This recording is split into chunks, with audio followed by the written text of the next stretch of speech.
got is COVID update. How are you looking for the Brentford game? Any players back?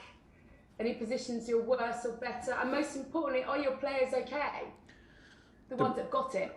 The players are okay. It's the most important, and they're of course not back because they cannot be back. It's they have to be out for 10 days before they can be released. So this is the problem. This is the concern we have, because and then they are out and they had COVID, and then we don't really know if they can play or not, if it's risky to play them or not. But first of all, they're 10 days out. It's not like having like little injuries or like a little concern and you're out for one match. They are out for 10 days, and in our schedule this can be more matches. So nobody's back from there except for Jorginho, because he had a negative test, so it was a wrong positive obviously, and he is back in training.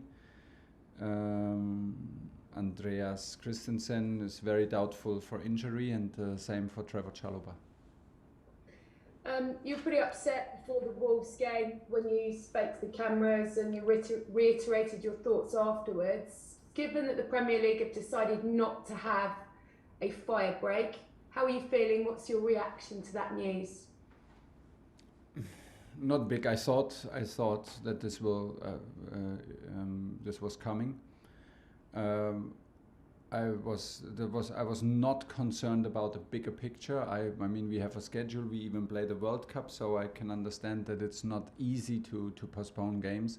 But for isolated situations like ours in the last match, we had our concerns, and we thought we had a strong case. So I shared my thoughts with everybody, and we accept the situation. We accepted the challenge when we arrived at Wolverhampton with 14 players, and out of these 14 players, with a lot of them we took a huge risk, and in general we did not feel fully safe, nobody who was involved in the trip.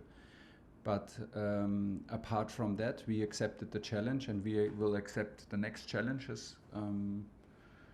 It will not get easier because these guys are out, but that's more or less it. Just for clarity, were you in favour of just postponing a round of fixtures then? I don't even know if it would help, and I don't wanna give anybody the impression that I have a solution. I don't have a solution. I don't have a solution for the league, and in general, it was like my thoughts and my speech was particularly for the last 2 days around the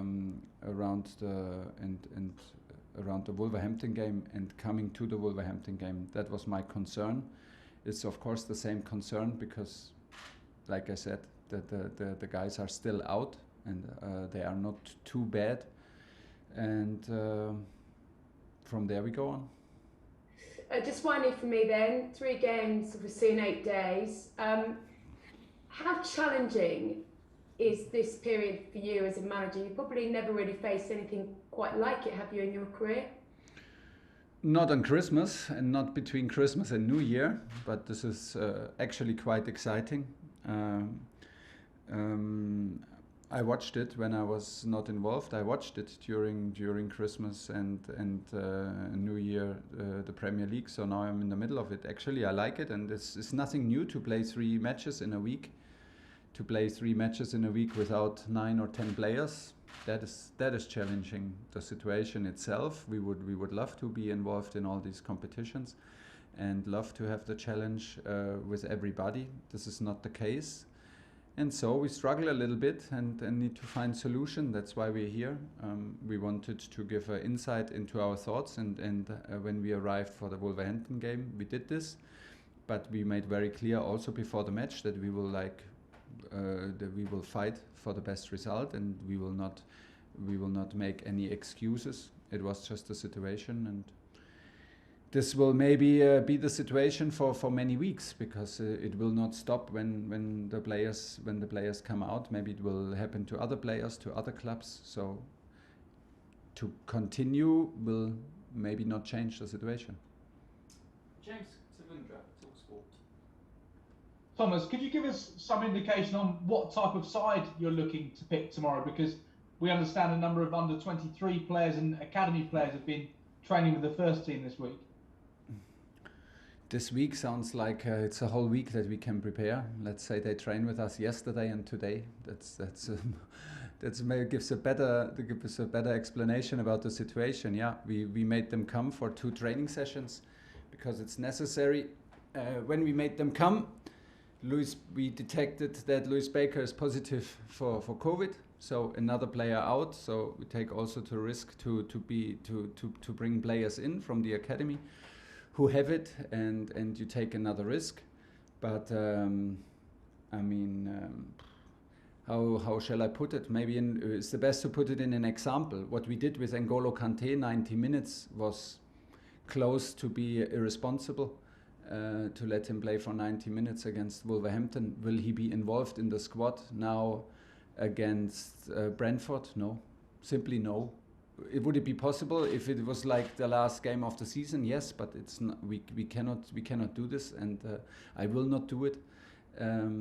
We will now give him time to recover and prepare him for the Aston Villa match. And this is the situation, you know, to have a team with 13 or 14 players for one match. This is a problem, but it's not the big problem. We can do it and we can fight. But from the match, we have Trevor Chalobah injured. We have him in big doubts. We have N'Golo Kanté and Mateo Kovacic involved, which was taking huge risk. And now we're paying for this. So they cannot just simply start with 3 matches or 5 matches in 2 weeks or with 3 matches in 1 week. It's simply impossible. So the problem will increase and the situation will increase, and we cannot let players suffer because other players are not there. It's simply impossible. We have to protect our players and protect the health, and that's why we brought in the academy. Is no secret, and we think about playing with them. Is there a frustration that you have reached the quarterfinals of a competition and you simply cannot prioritise that now? You need to look at managing your squad for the games coming up over the next 2 weeks.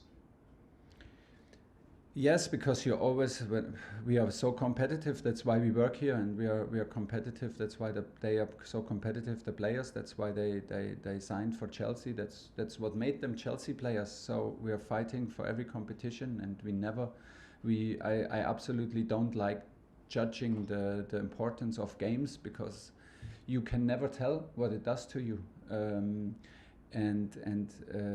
There's nothing more important than winning, and nothing more important than performing together and good performances and fighting the fights together. This is totally against our nature, but maybe we are forced to do it, and this makes me sad, because this is not what sport is about, and this is not what we are all about. But it can happen tomorrow that we prioritize the health, not the game against Aston Villa, but the health, and that we prioritize the health and do not take any risk for some of our players.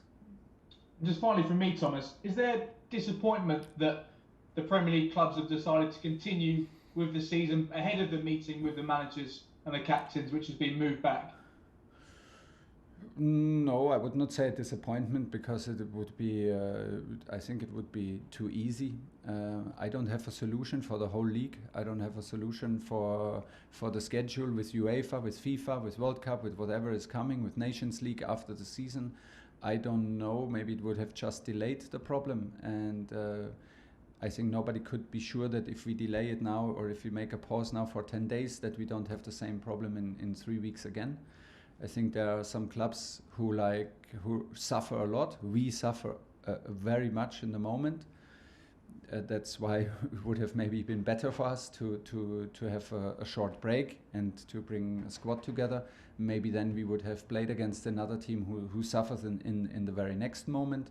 So I don't have a solution. That's why I do also not have a clear opinion what's best to do for everybody, because we are not alone in Premier League. And this is what we are very aware of. But like I said before, we are just disappointed that we don't have the players to fulfill our goals and to play on the highest level competitive football. Nick Pure. Hi Thomas. In a way, are you the victims of the strength of your squad? Because if you hadn't had such a strong squad, I know obviously like you're saying there are a number of players there you had to play that you took a risk on at the weekend. But if your squad wasn't as strong as if you didn't have the depth that you did, that match might not have taken place in the first. Do you think? I would be very surprised if Premier League takes a judgment on the quality of players that are available. That would surprise me a lot, because that is simply not their job. We have a squad. Our squad is a very strong squad, but it's not the biggest squad. And when we miss 9 players, we have a problem. It's as easy as that. And you saw it. We had 14 players with us. That tells the story. Okay, last question in the broadcast section. And full credit to all of the guys who were involved, and I'm absolutely happy and how we played and how we grew into the match. Like, given the circumstances, I did not expect us the very best first half in the world. So we did not. Obviously, we had our problems, but the way we grew into it and we reacted, I can just say that I'm absolutely happy, and it shows me that our players have the heart and at the right place and the attitude right, and this is what's it all about. But like I said, you can handle these situations for once, but the problem is still there. They're out for 10 days. So in these 10 days we have 3 matches. So it will catch us at some point. It will catch us and it will backfire on us. It's a given, even if we try hard not to accept, and we will keep on try hard not to accept it, and fighting. We will fight against all odds, and this is what we will do tomorrow. Nizam. Hi Thomas, thanks for your time. How much of a chance is there that this sort of press conference is a waste of time and this match doesn't go ahead because you called it a lottery? You called it a lottery every day, you know, when you wake up and, yeah, it is. and you get the COVID tests. How much is there a chance it's a waste of time, or will you just do this match with academy players if you have to? Good question. Good question.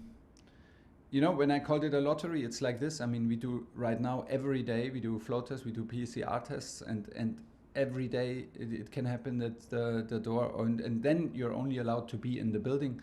So this is the first lottery. You go to work, but you don't know if you can actually make it to your office, which is good because then it's safe, at least for this day, and the next day you get tested again. But if you test so much, you always have the risk that you find a positive, and another positive can really make things worse than they already are. Like we planned now a squad and had some plans with Luis Baker from the academy, and now he's positive, so we can start from scratch, and this is what we do right now. The players will arrive in the next hour because we delayed the training to the late afternoon, and then I can tell you more. Right now we prepare for the match to be played, but even to plan training is pretty exciting, because until the very last hour you don't know how many players arrive. Okay, that's the end of the broadcast section.